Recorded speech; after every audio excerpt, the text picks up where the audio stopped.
Bonjour et bienvenue dans ce podcast by Papa Niekas, un podcast consacré à la parentalité. Aujourd'hui, on va s'intéresser à la nutrition du bébé. On va tenter d'expliquer tout simplement quelles sont les différentes façons de nourrir un bébé en parlant d'allaitement et de biberon. L'allaitement est tout simplement le processus par lequel une mère nourrit son bébé avec du lait maternel, et le biberon, quant à lui, ne nécessite pas de lait maternel, même s'il peut en contenir au moyen d'un tire-lait. On va essayer ici d'expliquer quels sont les avantages et les inconvénients de chaque mode de nutrition. On commence tout de suite avec l'allaitement et les avantages de l'allaitement. Il existe de nombreuses recherches scientifiques qui ont examiné les avantages pour la santé de la mère et de l'enfant. On va essayer de discuter de ces avantages de l'allaitement en s'appuyant sur des données provenant de sources fiables. Tout d'abord, il est important de noter que l'allaitement peut aider à renforcer les liens entre la mère et l'enfant. Selon une étude publiée dans le journal Pediatrics en 2011, les mères qui allaitent sont plus susceptibles de développer une proximité affective avec leur bébé. De plus, les bébés qui sont allaités ont été montrés pour avoir des scores plus élevés en matière de sécurité affective et de satisfaction de la relation avec leur mère. En outre, l'allaitement peut également aider à prévenir certaines maladies chez la mère et l'enfant. Une étude publiée dans le Journal of Human Lactation en 2013 a révélé que les femmes qui allaitent ont un risque réduit de développer des maladies chroniques, telles que le diabète de type 2 et l'ostéoporose. De plus, les bébés allaités sont moins susceptibles de souffrir d'infections respiratoires, de diarrhée et d'autres maladies infantiles. L'allaitement peut également aider à promouvoir le développement cérébral chez les bébés. Une étude publiée dans le Journal of Pediatrics en 2012 a révélé que les enfants qui ont été allaités ont des scores plus élevés en matière de développement mental et de cognition que les enfants qui ne l'ont pas été. Enfin, l'allaitement peut aider à promouvoir la perte de poids chez les mères après l'accouchement. Une étude publiée dans le International Journal of Women's Health en 2014 a révélé que les femmes qui allaitent brûlent plus de calories et perdent donc plus de poids que celles qui ne le font pas. Donc en conclusion, il y a de nombreuses raisons pour lesquelles l'allaitement peut être bénéfique pour la mère et l'enfant, mais il existe bien évidemment des inconvénients à l'allaitement, et c'est ce qu'on va voir maintenant. Alors la première chose, c'est qu'il est important de noter que l'allaitement peut être douloureux pour certaines mères.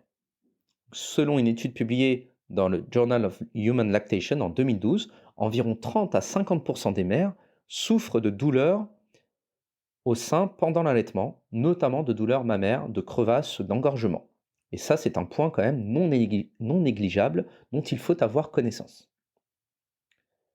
De plus, l'allaitement peut également être difficile pour certaines mères en raison de la pression sociale pour maintenir une production de lait adéquate.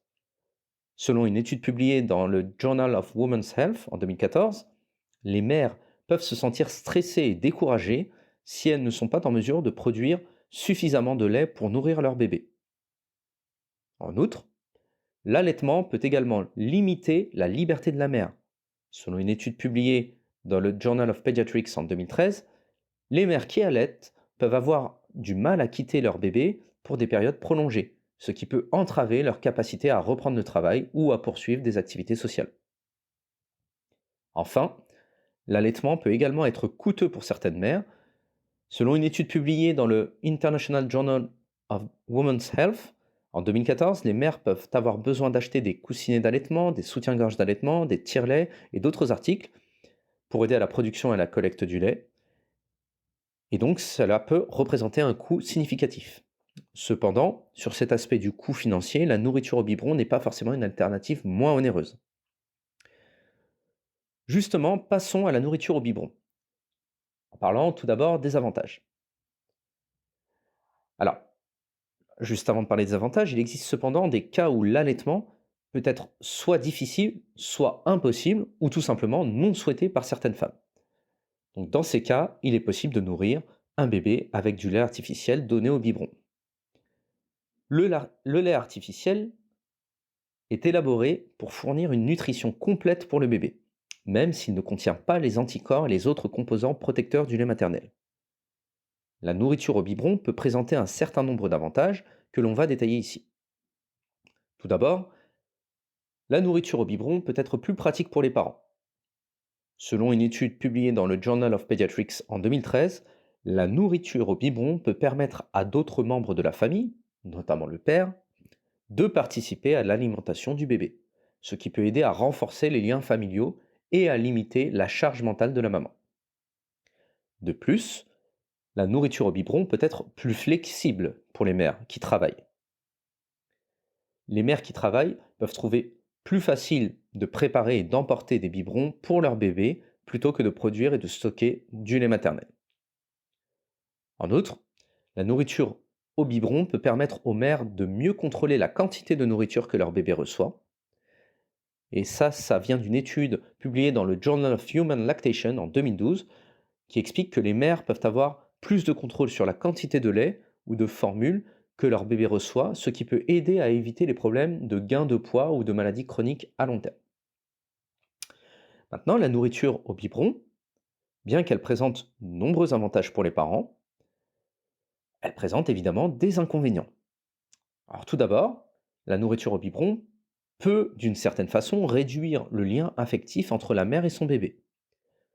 Selon une étude publiée dans le Journal of Pediatrics en 2011, l'allaitement peut aider à renforcer les liens affectifs entre la mère et son bébé, car les mères qui allaitent sont plus proches de leur bébé pendant le processus d'alimentation. De plus, la nourriture au biberon peut entraîner des problèmes de santé pour le bébé dans certains cas. Selon une étude publiée dans le Journal of Pediatrics en 2013, les bébés nourris au biberon peuvent être plus exposés aux infections et aux maladies car ils ne reçoivent pas les anticorps naturels du lait maternel. Enfin, la nourriture au biberon peut être très coûteuse pour les familles et selon une étude publiée dans le International Journal of Women's Health en 2014, les familles qui choisissent la formule au biberon doivent dépenser de l'argent pour acheter le lait artificiel, les biberons, les tétines, etc. Et cela peut être extrêmement coûteux au fil du temps. On va maintenant s'intéresser au rôle du père.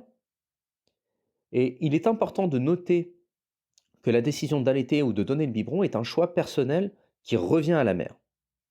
Il est important qu'elle soit informée des avantages et des inconvénients de chaque méthode et qu'elle choisisse celle qui convient le mieux à ses besoins et à ceux de son bébé.